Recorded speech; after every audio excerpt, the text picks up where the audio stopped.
नई दिल्ली में क्वाड देशों की एक महत्वपूर्ण बैठक आयोजित की गई, जिसमें भारत, अमेरिका, जापान और ऑस्ट्रेलिया के विदेश मंत्रियों ने हिस्सा लिया।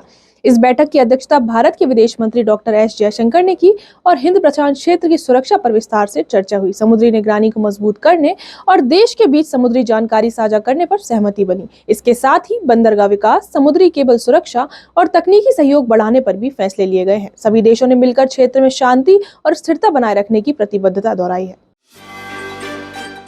मध्य प्रदेश की भोजशाला में 721 साल बाद एक ऐतिहासिक धार्मिक आयोजन किया गया, जिसमें पूरे इलाके में उत्साह देखने को मिला। मुख्यमंत्री मोहन यादव खुद मां बगदेवी के दर्शन और पूजा करने के लिए भोजशाला पहुंचे। इस दौरान माता को 56 भोग अर्पित किया गया और विधि विधान से पूजा संपन्न हुई। सीएम ने कहा कि मां सरस्वती की असली प्रतिमा को भारत वापस लाने का प्रयास किया जा रहा है।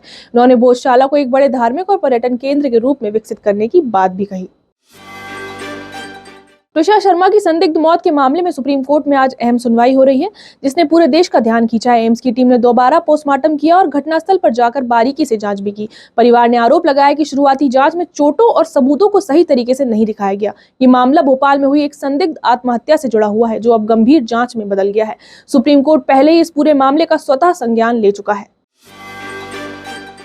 प्रधानमंत्री नरेंद्र मोदी के प्रधानमंत्री पद पर 12 साल पूरे हो गए हैं, जिसे लेकर देश भर में चर्चाएं और बधाइयों का सिलसिला जारी है। उन्होंने 2014 में पहली बार प्रधानमंत्री पद की शपथ ली थी और तब से लगातार देश का नेतृत्व कर रहे हैं। इस मौके पर सीएम योगी आदित्यनाथ और रक्षा मंत्री राजनाथ सिंह समेत कई नेताओं ने उन्हें बधाई दी है। नेताओं ने इन 12 वर्षों को विकास, सुशासन और आत्मनिर्भर भारत की दिशा में एक बड़ी उपलब्धि बताया है। सरकार इसे भारत के बदलाव और प्रगति का एक महत्वपूर्ण दौर बता रही है।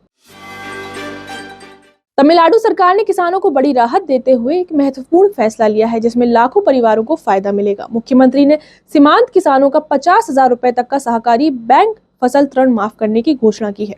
ये योजना से लगभग 14.22 लाख किसानों को सीधा लाभ मिलेगा और सरकार पर भारी वित्तीय भार भी आएगा। सरकार ने कहा कि ये राशि सीधे सहकारी बैंकों में ट्रांसफर की जाएगी, ताकि किसानों पर कोई बकाया न रहे। इस कदम को ग्रामीण अर्थव्यवस्था और कृषि क्षेत्र के लिए बड़ी राहत माना जा रहा है।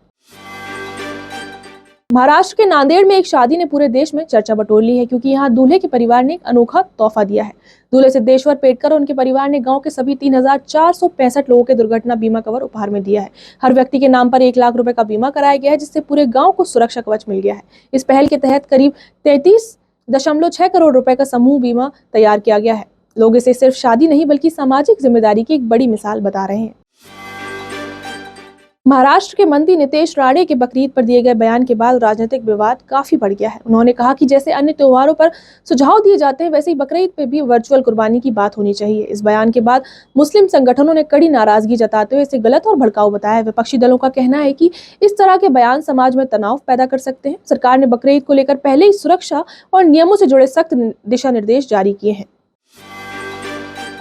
भारतीय मौसम विभाग ने देश के कई हिस्सों में मौसम बदलने का अलर्ट जारी किया है, जिससे लोगों को भीषण गर्मी से राहत मिलने की उम्मीद है। दिल्ली, एनसीआर, यूपी, बिहार और राजस्थान में आने वाले दिनों में तेज आंधी और बारिश देखने को मिल सकती है। कुछ जगहों पर हवा की रफ्तार 50 से 70 किलोमीटर प्रति घंटे तक पहुंच सकती है, जिसमें मौसम तेजी से बदल जाएगा। तापमान में 2 से 8 डिग्री सेल्सियस तक की गिरावट आने का अनुमान लगाया गया है। मौसम विभाग ने बताया कि पश्चिमी विक्षोभ के सक्रिय होने से पूरे उत्तर भारत में असर दिखेगा।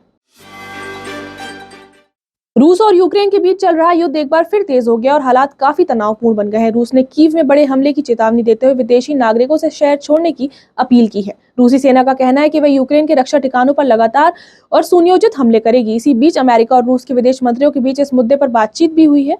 पूरे क्षेत्र में सुरक्षा को लेकर अंतर्राष्ट्रीय चिंता लगातार बढ़ती जा रही है। पाकिस्तान और अमेरिका के रिश्तों में इन दिनों तनाव साफ तौर पर देखा जा रहा है, जबकि पाकिस्तान चीन के और करीब जाता दिख रहा है। रिपोर्ट्स के अनुसार पाकिस्तान कई अहम अंतर्राष्ट्रीय मुद्दों पर अमेरिका की रणनीति से सहमत नहीं है। ईरान, गाजा और अब्राहम अकॉर्ड जैसे मामलों पर दोनों देशों के बीच मतभेद लगातार बढ़ रहे हैं। दूसरी ओर पाकिस्तान चीन के साथ अपने आर्थिक और रक्षा संबंधों को तेजी से मजबूत कर रहा है। विशेषज्ञों का मानना है कि ये बदलता समीकरण वैश्विक राजनीति पर बड़ा असर डाल सकता है।